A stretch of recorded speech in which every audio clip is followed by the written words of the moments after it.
Welcome back to Ladies of Another View, and I want to welcome back our guest, Mark Mostert with the Able Americans. Welcome back to the show, Mark. And I want to, Thank you. so if you want to go to Able Americans, you would go to nationalcenter.org. There's a tab for Able Americans. Mark is a senior fellow with them. And if you have detected the beautiful accent, a lot of times people are like, is that England? Where is that from? Well, it's from South Africa. You have a background, you have a degree from Johannesburg College of Education in South Africa. And then you went and got a master's in education at the University of South Alabama. You have been all over the place, and a PhD in special education research from the University in Virginia. And you must have liked it there because you stayed, right, Virginia? I did after an 8-year sojourn to Fargo, so I'm well aware of your neck of the woods, and I enjoyed living up there very much. But I'm back in Virginia, yes. Okay. Well, I'm just glad you liked us enough to come back because you have a Absolutely. series you're writing, and I looked at part 1, 2, and 3, but it's going to be a 10-part series on the culture of death. And if you've ever wondered where did it come from, it didn't just come out of the blue.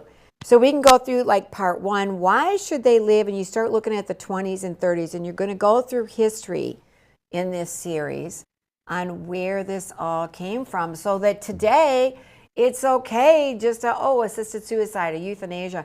And I think in Canada, 1 in 20 deaths now is from euthanasia, being put to death. And now it doesn't even have to be a terminal disease, right? It can be a psychological disease. Mark, what are you finding in your research? Well, indeed, this is not in a vacuum, and that's the reason I decided to write the series. What we're seeing now in Canada, of course, is the prime example where euthanasia is, quite frankly, out of control in many ways. Now being offered to people for everything. A woman 2 weeks ago went into the hospital. She fell and hurt her tailbone, basically cracked it, so she was in pain. The first words out of the doctor's mouth were, well, there's always the option of euthanasia. Her tailbone hurt, and she was offered that. But this goes back about 120, 130 years to good old Charles Darwin, who proposed, the origin of the species, basically that the strongest of the species survive and those that are weaker don't survive. So you had strong people who lived and weak people who died. And it applied to the animal kingdom. But some people then applied it to human beings and said, well, wait a minute. We need to have a look in our societies. We have a lot of people that are not producing, they're not productive. Perhaps they have some kind of disability, and they're different than the rest of us. And that distinction started to grow and grow.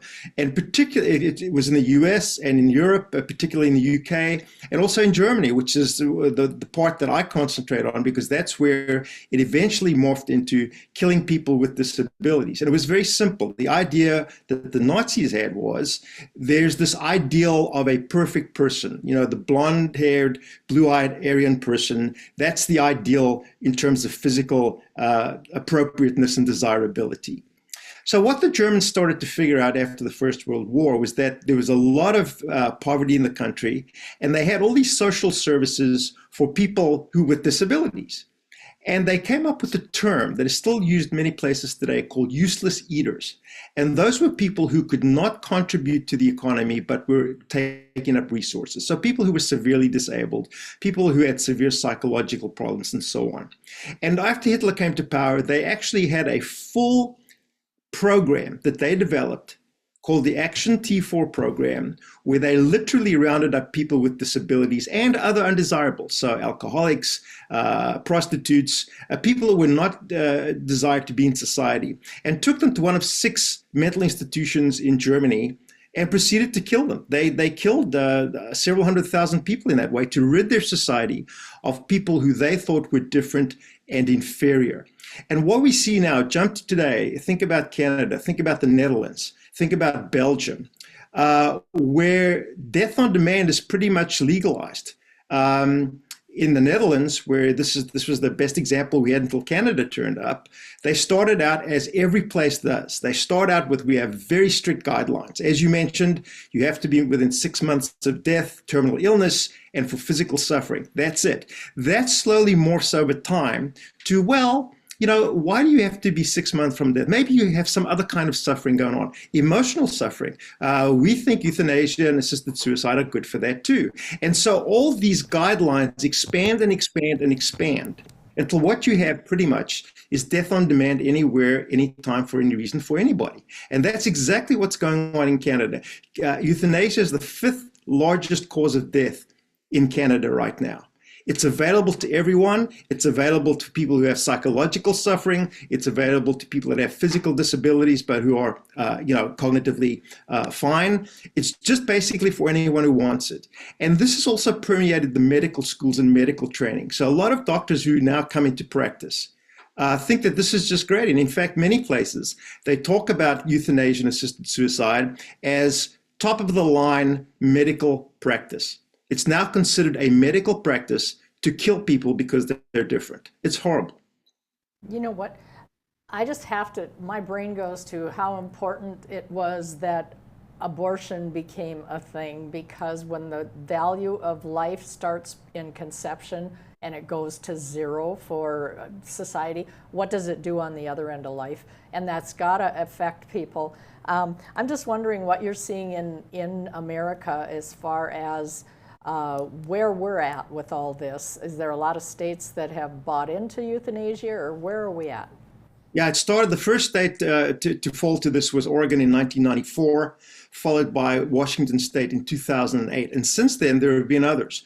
Today, as we're speaking, 13 US states plus the District of Columbia now have assisted suicide as a legal option for anybody. Basically, with the guidelines again, they always tout the guidelines as being foolproof. It's not.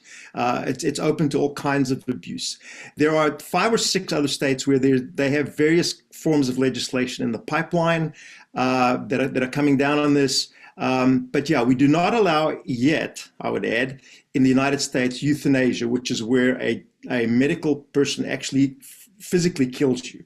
Only assisted suicide, which is basically where you request to commit suicide and somebody provides the means for you to kill yourself. That's the difference. So we have assisted suicide in all these states here. It's coming up in others. No euthanasia yet, but just like in the Netherlands and elsewhere, that will eventually turn up, because this is the thin end of the wedge, right?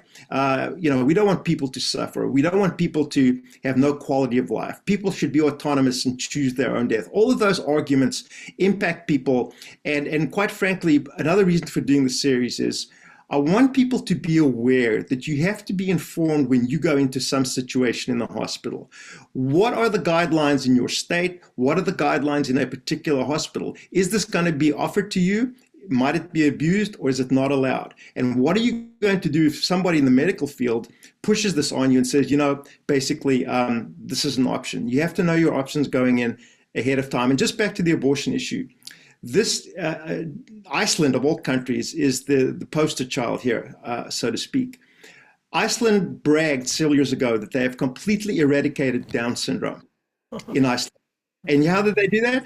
Mandatory amniocentesis on pregnant women, and every fetus, every unborn child that had Down syndrome was immediately aborted as government policy. That's what happens when you start to devalue people, either in the womb or at the end of their life or anywhere in between. It becomes easier and easier to do with people that are less like you and more different than who you are. Amen, Mark. They always start out, we have these regulations, then it's a slippery slope. It includes children in some cases, especially in the Netherlands. And in places where there's euthanasia, there have been people who changed their mind and they went forward with it anyway. So this culture of death, life is of value right up until the end. Thank you, Mark, for fighting the good fight. Go to nationalcenter.org, go to Able Americans to read more. And I hope we'll have you on to talk about more in the future. Okay.